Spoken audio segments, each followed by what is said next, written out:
C'est dans Exode chapitre 3. Et on va lire à partir du verset 1. Exode chapitre 3.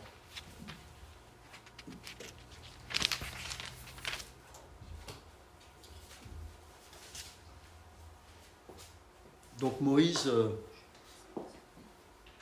n'est plus très jeune à ce moment-là. On pourrait peut-être croire qu'il est même un peu dépressif parce que du temps de sa jeunesse, du temps de sa fougue, il a voulu, avec un zèle qui n'était pas forcément mauvais en soi, mais un zèle charnel, être un peu le libérateur de ce peuple dont il faisait partie mais qu'il connaissait si peu. Et quand Pharaon se dresse, quand on est dans la chair, c'est compliqué. Donc il a fui et pendant 40 ans, Moïse a goûté les 40 ans. Il sait ce que c'est, les 40 ans. Et il a vécu comme un simple berger, avec comme beau-père Jéthro. Et puis au bout de sa vie, là on pourrait se dire, en tout cas nous, à nos âges, je crois qu'à 80 ans, on va peut-être se reposer, et puis voilà, se préparer pour que le Seigneur vienne nous chercher. Eh bien c'est là que tout va commencer pour Moïse véritablement. Mais cette fois, avec Dieu. Et ce passage, pour moi, c'est quelque chose qui a toujours été, qui m'a toujours interpellé, que je relis régulièrement. Et j'essaye de percer un petit peu le mystère, je ne sais pas si c'est le mot, mais la profondeur de ce texte. Et je n'y parviens pas parce qu'il y a tellement de choses qui sont dites derrière ce passage.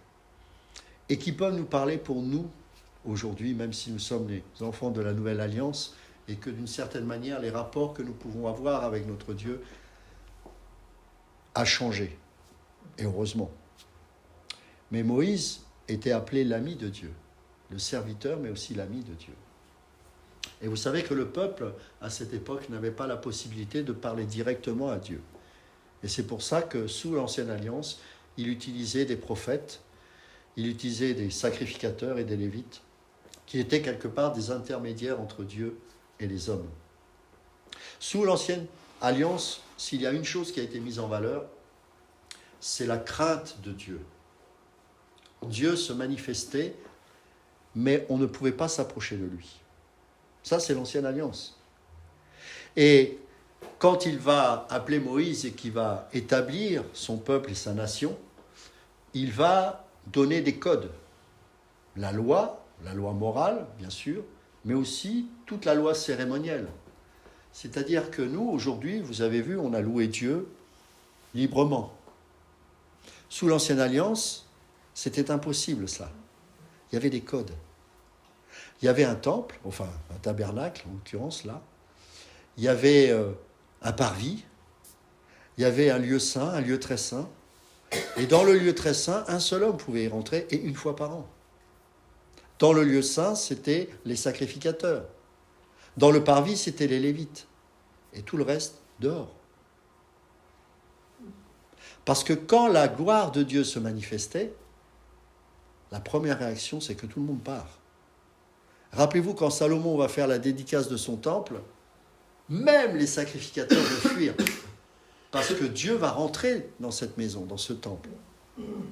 Et les sacrificateurs ne pourront tenir. Donc, sous l'Ancienne Alliance, les rapports que l'on pouvait avoir avec notre Dieu étaient quand même relativement distants. Et seuls quelques privilégiés, par la grâce de Dieu toujours, pouvaient se présenter devant l'Éternel pour donner au peuple les instructions divines.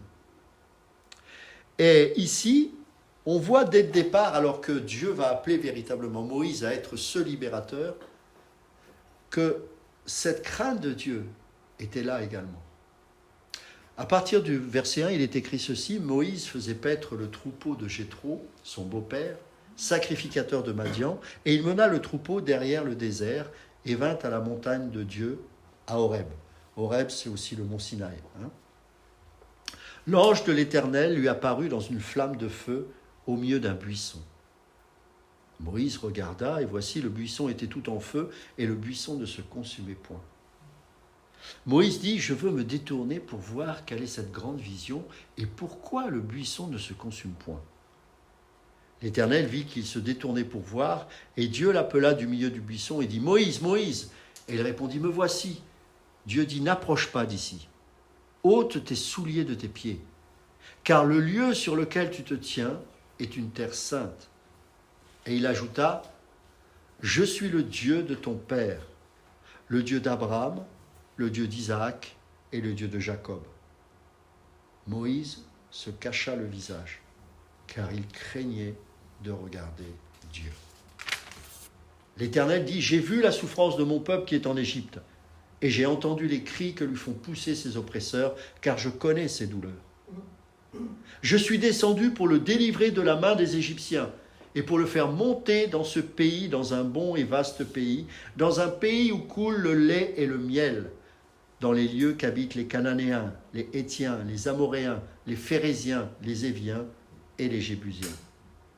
Voici, les cris d'Israël sont venus jusqu'à moi, et j'ai vu l'oppression que leur font souffrir les Égyptiens. Maintenant va, je t'enverrai auprès de Pharaon, et tu feras sortir d'Égypte mon peuple, les enfants d'Israël. Moïse dit à Dieu, qui suis-je pour aller vers Pharaon et pour faire sortir d'Égypte les enfants d'Israël ? C'est plus le même homme, hein ? C'est plus du tout le même homme. Du temps de sa jeunesse, il alla jusqu'à tuer un Égyptien pour, entre guillemets, soi-disant servir la cause de Dieu. Il était certainement beaucoup plus fier qu'aujourd'hui, parce que là, à ce moment-là, quand Dieu l'appelle, c'est un vieillard qui répond. Un vieillard sans force, loin de l'Égypte, loin de son autorité royale qu'il avait. Et il va répondre ceci, mais qui suis-je moi ? Comment veux-tu que je délivre ce peuple ? Dieu dit, je serai avec toi. Et ceci sera pour toi le signe que c'est moi qui t'envoie. Quand tu auras fait sortir le peuple, vous servirez Dieu sur cette montagne. Moïse dit à Dieu, j'irai donc vers les enfants d'Israël et je leur dirai, le Dieu de vos pères m'envoie vers vous.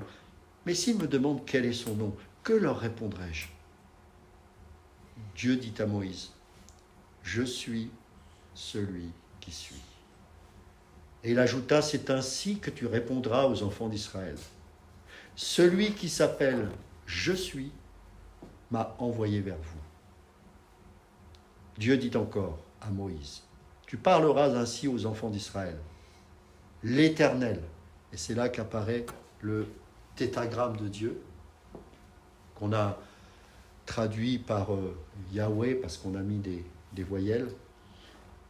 En fait, pour la parenthèse avec ça, c'est que, vous savez d'où vient le nom de Jéhovah, en fait, c'est pas un nom biblique, Jéhovah. En fait, c'est tout simplement parce que quand les traducteurs voulaient traduire Yahweh et qu'on introduisait les voyelles, ils ont rajouté les voyelles de Adonai. Et donc, ça s'est transformé en Yehovah, Adonai. Et en fait, quand à chaque fois, parce que ce nom ne devait jamais être ni prononcé ni être écrit. Et donc, quand les voyelles sont apparues dans la langue hébraïque, ils ont transformé ça en rajoutant les voyelles d'Adonai. Et ce qui a donné Yehovah. D'accord ? Mais en fait, c'est pas le nom. C'est juste parce que ce nom ne devait pas être. Et d'ailleurs, les Juifs d'aujourd'hui ne prononceront jamais, vous ne verrez jamais un Juif prononcer ce nom. Pour une simple et bonne raison, c'est qu'il est imprononçable. Et il est voulu en tant que tel. Dieu n'est pas prononçable. Dieu ne s'explique pas intellectuellement.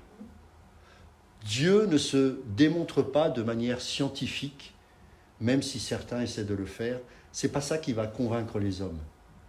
Ça peut nous convaincre et nous rassurer, nous, parce que nous avons déjà reçu cette révélation. Mais ce n'est pas ça qui va toucher les cœurs.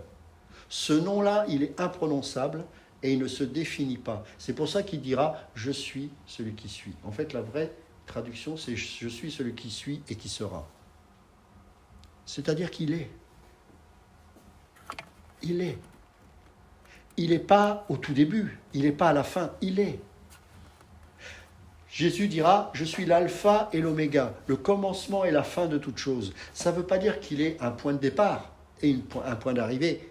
Qu'est-ce que ça veut dire, il est l'alpha et l'oméga ? C'est qu'il englobe tout. Tu peux regarder l'univers, tu peux contempler les étoiles. Ce ne sont que des choses créées. Il est. Et là, pour la première fois, un homme va entendre de la part de Dieu son nom.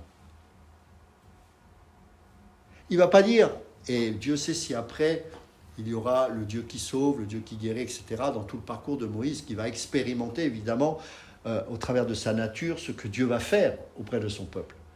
Mais le point de départ, ce n'est pas ça. C'est « je suis ». Dis-leur que je suis leur Dieu. Je suis. Il n'y a pas d'autre Dieu, mes amis. À l'époque, tout le monde était polythéiste. Et ces dieux-là étaient des faux dieux. Et Dieu a choisi un peuple pour qu'il puisse porter son nom. Je suis. C'est-à-dire que ce peuple a été choisi pour montrer aux autres nations qu'il n'y avait qu'un seul Dieu. Quand vous commencez à rentrer dans cette dimension-là, croyez-moi, il y a des chances que l'on soit persécuté. Vous savez, je fais un enseignement sur le survol historique du Nouveau Testament dans l'école, et je disais ceci, le monde romain antique, à l'époque où l'Église est née, ressemble beaucoup à notre monde d'aujourd'hui. Vraiment. Il y avait beaucoup de tolérance. Ça peut vous paraître surprenant, il y avait beaucoup de tolérance. Ça voulait dire quoi ? Tu avais le droit d'être chrétien. Tu avais le droit d'être juif. Mais tu n'avais pas le droit de dire qu'il n'y avait qu'un seul Dieu. C'est ce qui a amené les martyrs dans les arènes. Ça ne les gênait pas qu'ils adorent Jésus, mais qu'ils acceptent d'adorer aussi César comme étant aussi un Dieu parmi tant d'autres. C'est ce qu'on appelait la tolérance selon ce monde. Regardez qu'aujourd'hui, quand vous parlez de Dieu, vous ne choquez personne. Mais dites le nom de Jésus. Vous allez voir comment ça va réagir. Le Christ, ça peut passer, parce qu'on a un arrière-plan catholique, et donc ça peut passer. Jésus, c'est compliqué. Quand Jésus va affirmer qu'il est le seul chemin, quand il va affirmer que de toute façon, il est le maître des temps et des circonstances, vous avez vu les disciples petit à petit commencer à se retirer. Quand Jésus va dire « Je suis le seul chemin, la vérité et la vie, nul ne vient au Père que par moi », ça va devenir de plus en plus un chemin de solitude. Et il va finir à la croix avec un seul disciple, homme, j'entends, Jean. Qu'on croit en Dieu, qu'on soit chrétien, il n'y a aucun problème. Tu peux être musulman, tu peux être bouddhiste, tu peux être un adorateur des échalotes. Il y a des associations qui sont créées comme ça. Pourquoi pas ? Le monde accepte tout. Mais ne dites jamais qu'il n'y a qu'un seul Dieu. Ne dites jamais que notre Père céleste a un Fils et son nom est Jésus, et que ce Jésus est Dieu. Et ne dites jamais qu'il est le seul chemin qui mène à la vie. Ne dites jamais qu'il n'y a pas d'autre Dieu que lui. Parce que là, le monde, vous allez le voir tel qu'il est. Le visage va changer. Donc la tolérance, ce n'est pas quelque chose de confortable pour nous. Parce que la tolérance nous pousse à la peur. Ce n'est pas la dictature qui nous pousse à la peur. Parce qu'elle est claire, elle est définie. Tu es pour ou tu es contre, c'est clair. La tolérance, c'est différent. C'est une forme d'humanisme. Une forme de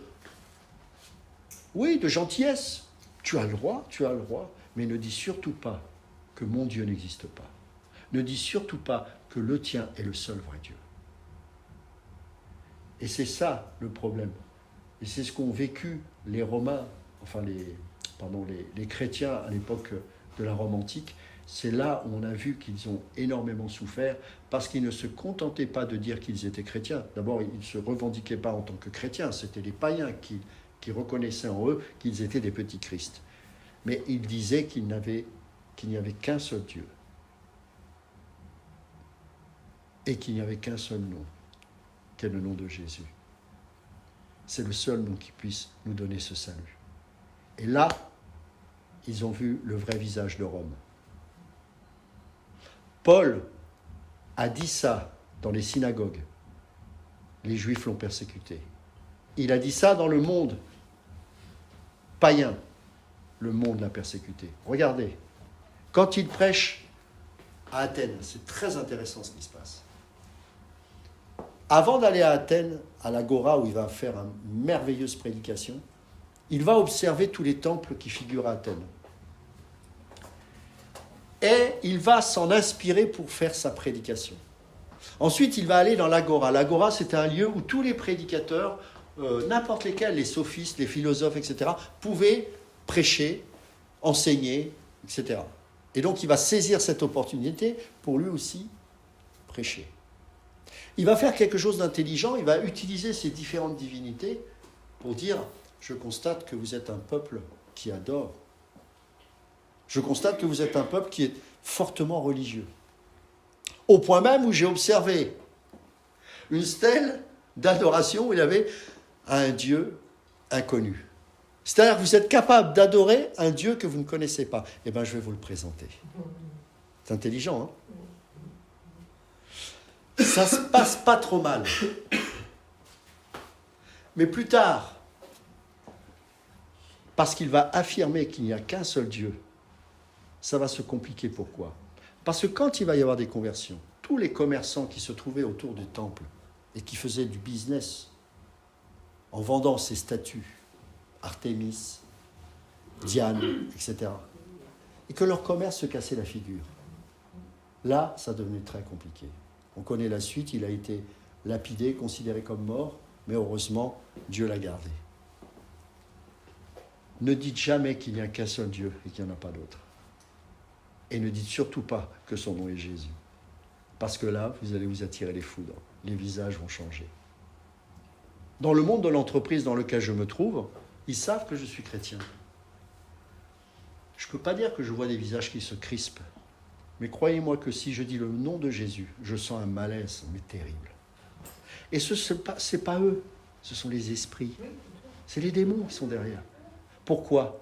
Parce que les démons n'aiment pas ce nom-là. Il est puissant, ce nom-là. Et donc, vous pouvez avoir votre meilleur ami, qui n'est pas chrétien, par exemple, et si vous dites le nom de Jésus, il y aura des réactions. Et ne le condamnons pas, parce que c'est dans l'atmosphère. Les démons ont horreur de ça. Ils ne nous aiment pas parce que nous portons le nom de Jésus. Ne nous faisons pas d'illusions. Et donc, ce Dieu-là que nous présentons par la grâce de Dieu, c'est celui qui est. On est dans un monde aujourd'hui où, lorsqu'on est enfant de Dieu, et ça c'est à cause de malheureusement de mauvais enseignements que l'on reçoit pendant des années, on présente un Dieu qui fait toujours quelque chose. Viens à Jésus parce que tu auras ceci. Viens à Jésus parce que tu feras cela. Viens à Jésus parce que. Viens à Jésus. Non. La première chose que tu dois présenter, c'est que tu es coupable, tu es condamné à mort, tu es pécheur, tu mérites l'enfer. Premier point. Deuxième point, arrêtez de dire que l'enfer, c'est l'absence de Dieu. Où est-ce que vous avez lu ça ? L'enfer, Dieu y est aussi.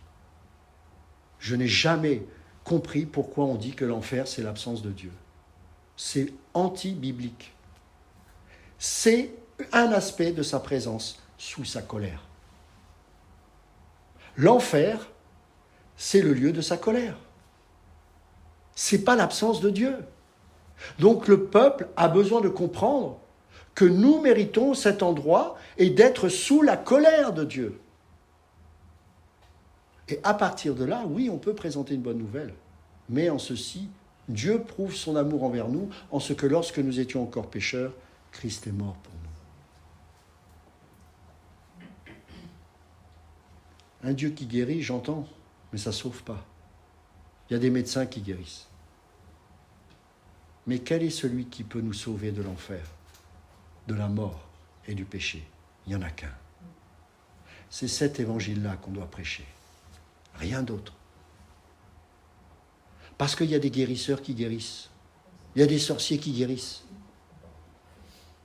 Et si on prêche un évangile comme ça, il se peut qu'on amène des sorciers dans l'église qui vont prendre ce Jésus comme un esprit supplémentaire. Non, il est. Il est. Il n'y en a pas d'autre. Et que tu sois dans le malheur ou pas, il est. Et il a fallu que Moïse comprenne au bout de 40 ans que ce Dieu-là était capable d'appeler un homme au bord de l'épuisement, dans son incapacité physique à faire quoi que ce soit. C'est maintenant qu'il va pouvoir l'utiliser. Pourquoi ? Parce qu'il va enfin cesser de s'appuyer sur ses propres forces. Oui, il avait un appel. Combien je vois autour de moi de gens qui ont des appels et qui répondent trop vite, trop tôt, avec l'énergie de la chair. Il faut du temps, mes amis. Tellement pressé qu'on n'attend pas d'être nommé pasteur, on s'auto-proclame, apôtre, machin, etc. Et après, qu'est-ce que c'est ? Orgueil, division, combat, colère, mauvais témoignage face au monde, manque de sagesse, manque de discernement. Moïse, je ne dis pas qu'on est appelé à servir Dieu à 76 ans, c'est pas ce que je veux dire. Mais il y a un temps de préparation pour éviter de faire mal au peuple. Et Moïse avait fait mal au peuple. Ce n'était pas le moment. Mais par contre, il n'est jamais trop tard. Jamais trop tard. Et là, cette conversation qu'il y a entre Dieu et lui, croyez-moi, c'est une haute portée spirituelle. Et on va continuer la lecture, parce que Moïse a du mal à répondre à cela. Pas parce qu'il ne veut pas, mais parce qu'il se sent incapable. Mais c'est justement parce qu'il se sent incapable que Dieu a choisi ce moment-là pour l'envoyer.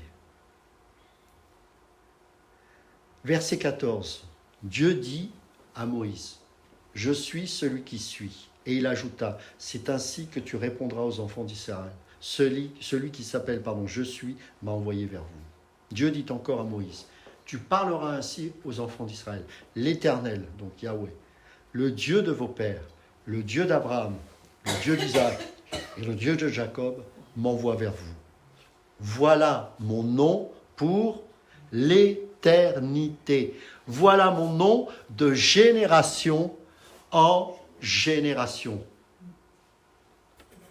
Ce que je souhaite communiquer à mes enfants, ce n'est pas seulement un Dieu qui leur donne des diplômes, même si je suis immensément reconnaissant à notre Seigneur de la grâce qu'il nous fait concernant nos enfants. Mais je veux qu'ils comprennent que quelle que soit leur vie, que ce soit au temps du malheur, car le malheur vient aussi dans nos vies. Et comme au moment de bonheur, ils doivent connaître le Dieu qui est. On ne négocie pas avec Dieu. Il est. Moïse a essayé, mais il n'a pas pu s'empêcher d'aller vers son peuple. Bien sûr, Dieu va être magnanime envers lui. Pour le rassurer, il va lui dire « Jette ton bâton ». Vous vous souvenez de ce passage ? C'est le prolongement de ce que je viens de dire. Et qu'est-ce qu'il va faire ? Ce serpent va se transformer en serpent. Que représente le bâton ? Le bâton, dans l'Ancien Testament, était toujours tenu par un patriarche. Et souvent, il gravait sur ce bâton le nom de sa tribu. C'était un symbole d'autorité. Il était le chef. Il n'avait pas un bâton parce qu'il était vieux seulement. Il avait un bâton aussi parce qu'il était berger, bien évidemment. Mais au-delà de ça, ça symbolisait plein de choses. Et parce que ça représente l'autorité, Dieu, utiliser ce bâton comme le symbole de l'autorité de Dieu qui est délégué à Moïse. Mais quand Dieu dit à Moïse, jette ce bâton, qu'est-ce qui va se produire alors qu'il est au sol ? Il va y avoir un serpent. Que représente le serpent ? Le monde. Au-delà du diable, bien sûr, mais le monde. L'autorité mondaine, Dieu n'en a que faire. C'est lui qui fait et qui défait les rois. Mais il va lui dire, prends le serpent par où ? Par où il va prendre le serpent ? Par la queue. Jamais on prend un serpent par la queue. Vous avez déjà essayé de prendre un serpent par la queue ? On prend un serpent par la tête. Parce que si vous le prenez par la queue, il va se retourner, il va vous mordre. Mais il lui dit, prends-le par la queue. Pourquoi ? Parce que d'abord, c'est Dieu qui lui demande. Et parce qu'il n'a rien à craindre. Il n'a rien à craindre. Et ce serpent, va redevenir un bâton, mais un bâton transformé. Un bâton qui, cette fois, servira pour la cause de Dieu. Ce bâton, c'est le bâton de l'autorité de Dieu. Qu'un homme transformé, certes brisé, mais transformé, va pouvoir utiliser pour la gloire de Dieu. Pas pour l'honneur de son nom. Pas au travers de sa force et de sa puissance physique, mais en étant totalement dépendant de Dieu. Et ce bâton va être le gage de son appel. Ensuite, le deuxième signe, c'est quoi? Mets ta main dans ton sein. En fait, c'est dans ton cœur, ici. En fait, il fait ce geste. Il le met comme ça. Et il dit, sors-le. Qu'est-ce qui sort? Pareil. La lèpre. Parce que le cœur de l'homme est mauvais. Il est en train de lui faire comprendre, tu avais peut-être une bonne intention, mais avec un cœur humain, tu ne peux pas me servir. Regarde ta main. Tu es pécheur comme les autres. Et cet appel, si je n'y suis pas pour cela, tu vas te détruire. Maintenant, regarde cette main qui est remplie de lèpre. Remets-la dans ton sein. Il la remet dans son sein. Il dit, sors-la. La main est devenue comme avant la lèpre. Totalement guérie. La régénération. Tu as besoin de naître de nouveau. Tu as besoin de servir Dieu dans un cœur renouvelé, lavé par le sang de l'agneau. Tu n'es pas parfait pour autant, il y a encore bien des choses qui ont besoin d'être changées. Mais le point de départ, c'est parce que Dieu t'appelle que tu vas pouvoir y répondre. Et cet appel n'est pas lié à tes capacités. Non, je t'appelle parce que, t'es un bon toi. Non, c'est pas comme ça que ça marche. Je t'appelle parce que je suis celui qui suis. J'ordonne et les choses se manifestent. J'ai pris le temps avec toi parce que je savais que c'était à ce moment-là que j'avais décidé de t'appeler. Pour que tu ne t'appuies plus sur ta propre force et sur ta justice propre. Celui qui est. J'ai toujours existé et j'existerai toujours. Maintenant, regardez ce que va nous dire Jésus dans Jean chapitre 8 et verset 58. C'est très intéressant.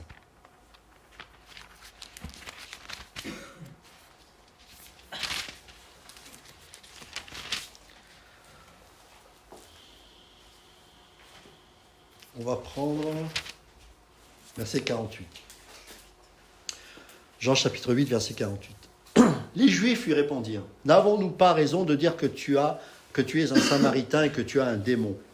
Jésus répliqua, « Je n'ai point de démon, mais j'honore mon Père et vous m'outragez. Je ne cherche pas ma gloire. Il en est un qui la cherche, et qui juge. En vérité, je vous le dis, si quelqu'un garde ma parole, il ne verra jamais la mort. Mais maintenant, lui dirent les Juifs, nous savons que tu as un démon. Abraham est mort, les prophètes aussi, et tu dis, si quelqu'un garde ma parole, il ne verra jamais la mort. Es-tu plus grand que notre père Abraham qui est mort? Les prophètes aussi sont morts. Qui prétends-tu être? Regardez. Jésus répondit, si je me glorifie moi-même, ma gloire n'est rien. C'est mon Père qui me glorifie, lui que vous dites être votre Dieu et que vous ne connaissez pas. Pour moi, je le connais, et si je disais que je ne le connais pas, je serais semblable à vous, un menteur. Mais je le connais, et je garde sa parole. Abraham, votre père, a tressailli de joie de ce qu'il verrait mon jour. Il l'a vu, et il s'est réjoui. Les Juifs lui dirent, « Tu n'as pas encore 50 ans et tu as vu Abraham ?» Et regardez ce que va répondre Jésus. Jésus leur dit, en vérité, je vous le dis, avant qu'Abraham fût, je suis. Je suis. Et vous savez, Dieu, on ne peut pas lui donner un nom d'homme. C'est Dieu qui nomme, mais nous, on ne peut pas nommer Dieu. Mon existence ne trouve pas son identité dans ce que je fais, mais dans la nature même de ce que je suis. Ce que je suis intrinsèquement aujourd'hui, c'est une créature de Dieu. Beaucoup de gens, et je suis parfois un peu comme ça, je me rattache à mon passé qui, quelque part, fait de moi une identité. Je suis fils de Christian Rouget, je suis comme ça, j'ai tel travers, tel ceci, tel ça, parce que de génération en génération, il y a certainement des choses. Non, non, non, non, non. Mon identité est en Christ. Les choses anciennes sont passées, toutes choses sont devenues nouvelles. Certes, sur le plan humain et charnel, il y a des liens, il y a des choses peut-être, mais je ne peux plus fonctionner de cette manière. Je fonctionne en rapport avec mon identité. Et laisse-moi te dire une chose, ton identité n'est pas liée à ton âge. Il faut arrêter de croire que parce que tu as 85 ans ou que tu as même 18 ans, c'est-à-dire trop vieux ou trop jeune par exemple, tu ne peux pas faire ceci alors que Dieu te demande de le faire. Tu peux le faire parce que tu le fais en t'appuyant sur Dieu. Ce n'est pas une question de force, ce n'est pas une question de préparation. Il faudra une préparation. Et il l'a eu, Moïse, la préparation. Mais vous remarquerez qu'il n'a pas fait 40 ans de théologie. Hein. Il a été berger. Donc la préparation, oui. Mais l'appel est lié au nom que tu portes. Et ce nom-là, c'est celui qui est. Tu es une nouvelle créature. Tu es. Tu ne fais pas, tu ne deviens pas. Tu es. C'est ton identité, c'est ton passeport. C'est ce que tu es au plus profond de ton esprit. Et à partir de ce moment-là, ce n'est pas une question d'âge, ce n'est pas une question de race, c'est une question d'obéissance. Tout simplement. L'obéissance va nous pousser à aller au-delà de nous-mêmes. Parce que cette obéissance qui est liée à la foi va t'obliger à ne pas regarder à ce que tu es dans la chair. Ah, mais je suis trop ceci. Rappelez-vous Moïse dans ce passage, mais j'ai la langue embarrassée. Et là, à ce moment-là, Dieu se met en colère. Y a-t-il pas Aaron qui se prépare en chemin? Ah bon? Il sera ta voix. Mais vous avez peut-être quelque chose que vous pouvez revendiquer devant Dieu, mais j'ai tel problème, j'ai tel ceci, j'ai tel ce. Et alors? Paul n'avait-il pas des soucis, des échardes, des combats? Non. L'appel de Dieu est lié à ce que tu es en tant que nouvelle créature. Le « je suis » a déclaré « va, je t'envoie ». Va non pas avec ton bâton charnel, va avec l'autorité que je t'ai donnée. Car ma force s'accomplit dans ta faiblesse. Et c'est quand je suis faible, c'est alors que je suis fort. Nous connaissons tous ces passages, mais est-ce que nous nous les approprions réellement? Je répète encore, mon existence ne trouve pas son identité dans ce que je fais, mais dans la nature même de ce que je suis. Beaucoup de gens s'écroulent parce qu'ils ont de la dépression, et la dépression vient du fait simplement qu'ils se sont appuyés sur leur propre force. J'ai fait ça, regarde, j'ai fait ça, regarde, j'ai ça, ça fait 30 ans, voilà, il n'y a pas 500 personnes qui viennent me supplier, je vous Ludo, c'est tellement super ce que tu fais là. Non, si vous fonctionnez comme ça, 2 ans, dépression terminée.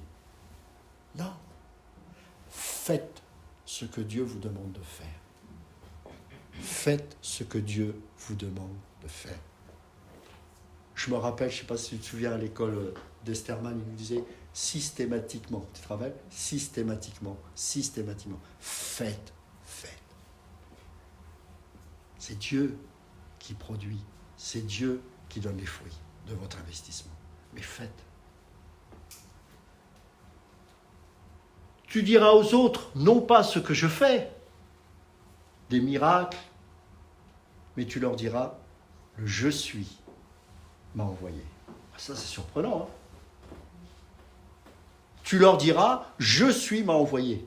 Comment voulez-vous que ça puisse convaincre un peuple aussi terrible? Parce qu'il était compliqué, ce peuple-là. Rappelez-vous ce que disait Paul. Les Juifs attendent les miracles, les Grecs la sagesse. Mais c'est le je suis qui doit se manifester. Et tous les apôtres ont présenté dans les épîtres le je suis. Jean, dans son évangile, a présenté le je suis. Le nombre de fois où il est écrit dans l'évangile de Jean concernant Jésus, je suis la lumière du monde. Je suis la source d'eau vive. Je suis le chemin, la vérité et la vie. Je suis. C'est incroyable. Jean avait un évangile qui n'était pas synoptique, à contrario des 3 autres évangiles. C'était un évangile qui était autour de l'identité de Jésus, sa divinité, son existence avant tout, avant toute chose. Il est.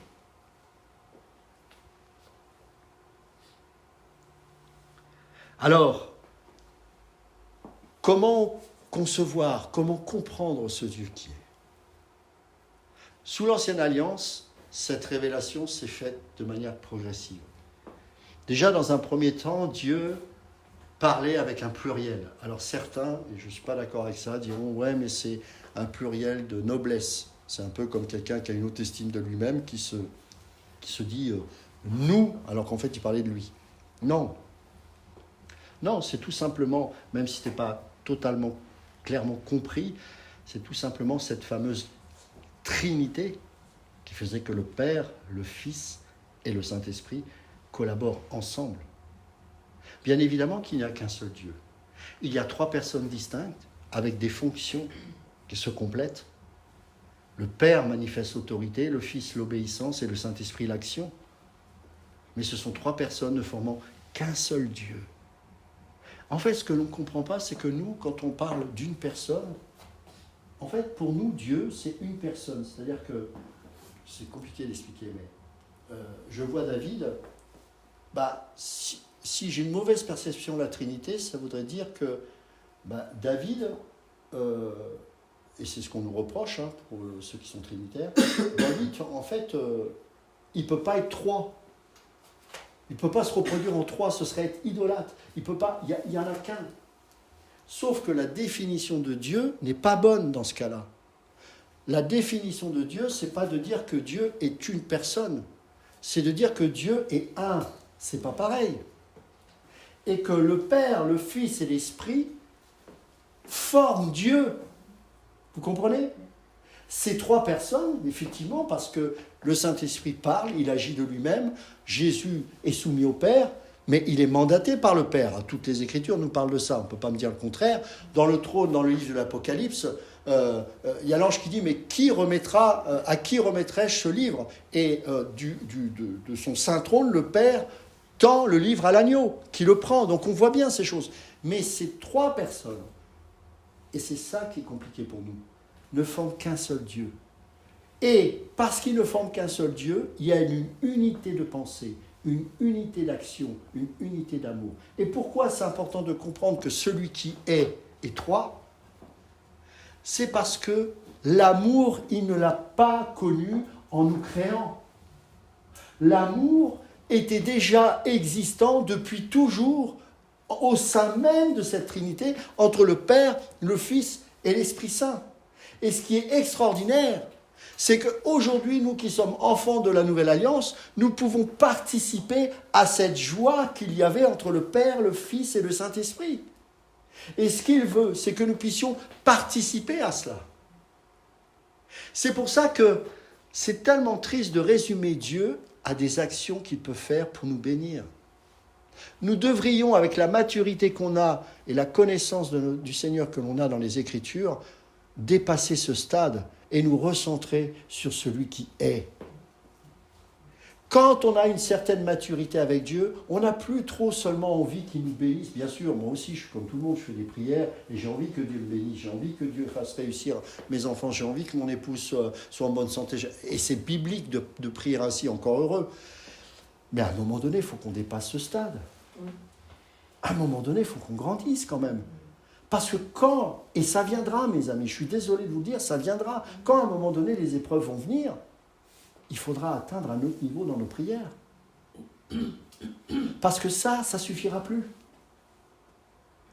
Et si dès maintenant nous ne réalisons pas que notre joie, c'est tout simplement d'être dans sa présence et rien d'autre, alors la vie va être compliquée, même pour nous qui sommes enfants de Dieu. Il faut que le « je suis » s'imprègne en nous. Je suis. La joie que nous devons avoir, c'est d'être participants à cet échange entre le Père, le Fils et le Saint-Esprit. Notre joie, c'est d'être là, de savoir, de réaliser que Jésus intercède pour nous dans le sens où, c'est pas qu'il prie pour toutes les personnes, c'est pas ça, c'est qu'il intercède, c'est-à-dire qu'il est l'intermédiaire, il nous présente au trône du Père. Vous imaginez ça? Il nous présente. Et pour qu'on ne soit pas complètement isolé, orphelin, il nous a envoyé le Saint-Esprit pour que nous puissions saisir spirituellement cette dimension. Et donc, être enfant de Dieu, c'est comprendre la réalité de celui qui est dans nos vies. Et c'est ça que le monde a besoin d'entendre. Ce n'est pas un Dieu seulement qui guérit ou qui donne à manger. Il y a plein d'associations, il y a des médecins qui font ça.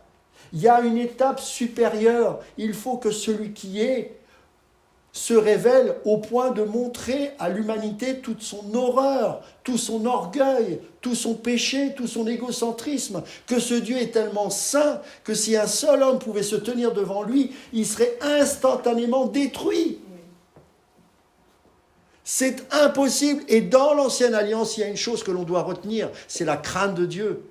On ne pouvait pas s'approcher comme ça de Dieu. C'est de faire comprendre que ce Dieu-là est inaccessible parce qu'il l'est.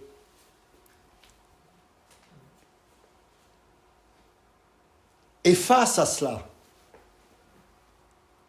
les élus pourront se dire, mais alors, comment faire? Et là, la porte, vous la présentez. Jésus. Je suis venu me réconcilier avec le monde. J'ai donné ma vie et j'ai versé mon sang. J'ai pris vos fautes sur moi.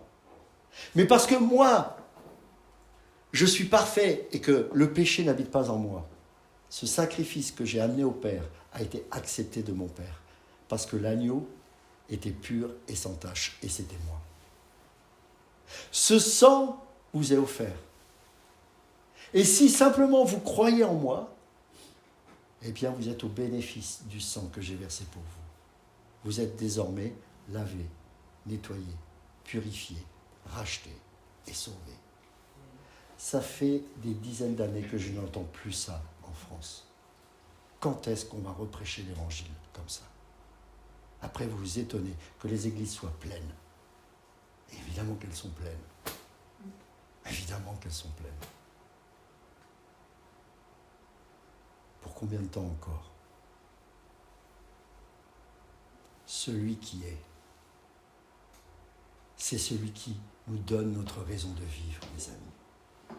Tu peux être boiteux, tu peux être en bonne santé, tu peux être aveugle, tu peux être guéri de ta cécité, Dieu peut même te guérir. Ce qui compte, c'est que celui qui est, c'est celui qui t'anime. C'est celui qui fait que tu peux prier pour telle ou telle chose, mais il y a beaucoup plus grand dans ta prière. Seigneur, je t'aime parce que tu m'as aimé le premier. Je ne peux même pas présenter l'amour que j'ai pour toi d'une manière fière, parce que même cet amour, il est répandu dans mon cœur par ton Esprit Saint. Je t'aime parce que tu m'as aimé le premier. Je t'aime parce que pendant tout ce temps où je t'ai rejeté, peut-être même parfois maudit, tu m'avais aimé, avant même que j'existe. Il est. Et je crois qu'au pupitre, mes amis, on a besoin de revenir à ça. D'honorer le Dieu qui est saint, qui est pur, qui est parfait. Oui, bien sûr, sous la Nouvelle Alliance, nous sommes au bénéfice de la grâce. Bien évidemment. Bien évidemment.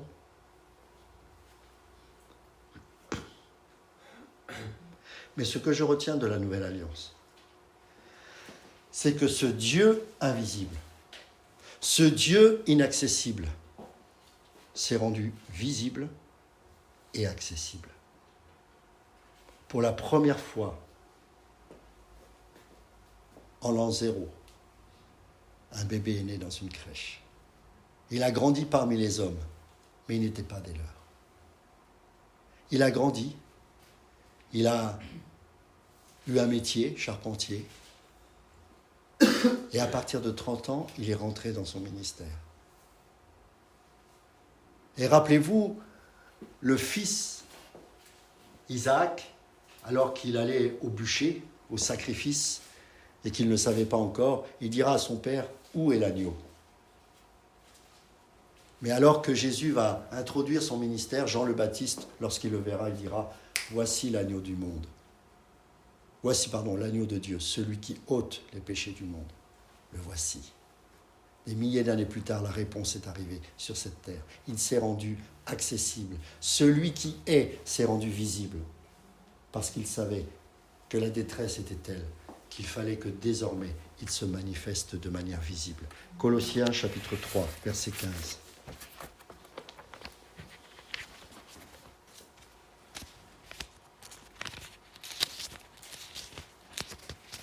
Colossiens chapitre 3, verset 15.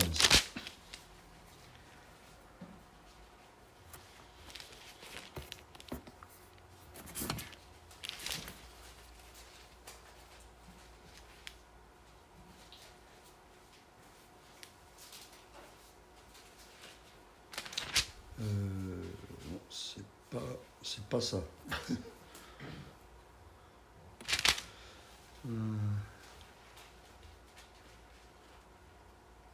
Non, c'est pas ça, excusez-moi. Je reviendrai, j'ai dû le perdre celui-là. C'est Hébreux, on va prendre un autre passage, c'est Hébreux 4, chapitre 4, verset 16. Ah, ça y est, je l'ai, merci. Je ne comprenais plus. C'est Colossiens chapitre 1, verset 15. Pardon. Colossiens chapitre 1, verset 15. Le Fils est l'image du Dieu invisible. Le Fils est l'image de celui qui est. Dieu qui ne pouvait pas s'atteindre, ni s'approcher, ni se voir, a été rendu visible au travers de son Fils Jésus. Il est l'image du Dieu invisible. Le premier-né, c'est-à-dire prototokos en grec, ça ne veut pas dire qu'il est celui qui est né le premier, c'est qu'il a la primauté sur tout. C'est le sens que ça veut dire en grec. Il a la primauté, si on veut traduire correctement, c'est ça, de toute la création. Car en lui ont été créées toutes les choses qui sont dans les cieux et sur la terre, les visibles et les invisibles, trône, dignité, domination, autorité. Écoutez bien, tout a été créé par lui et pour lui. Il est avant toute chose et toute chose subsiste en lui. Il est. Ils ont vu, il est. C'est pour ça qu'il a dit, avant qu'Abraham fût, je suis. Et désormais, l'Épître aux Hébreux nous dit quelque chose de magnifique. Hébreux chapitre 4.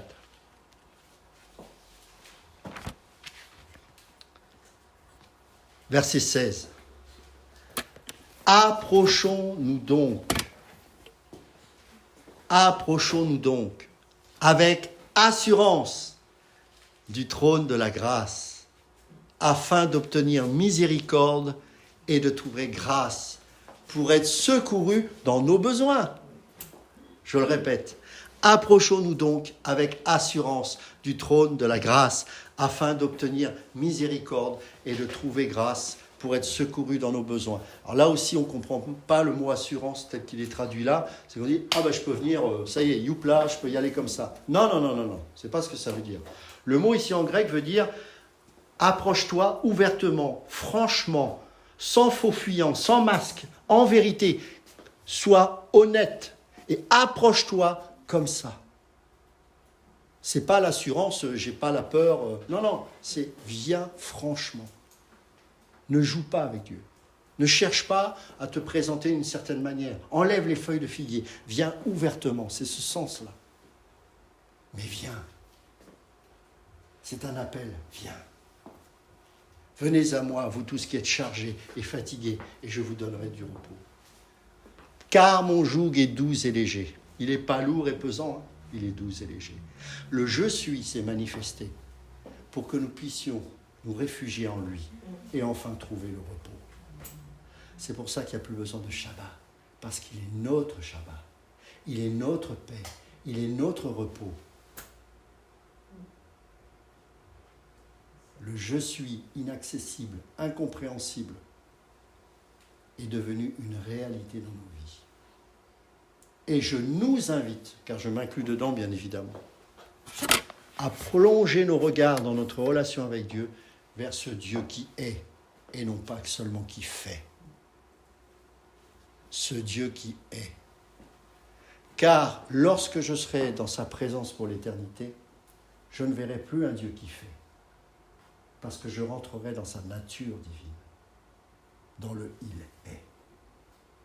Et l'Esprit de Dieu nous a été donné pour que nous puissions commencer déjà à comprendre ces réalités spirituelles. Amen.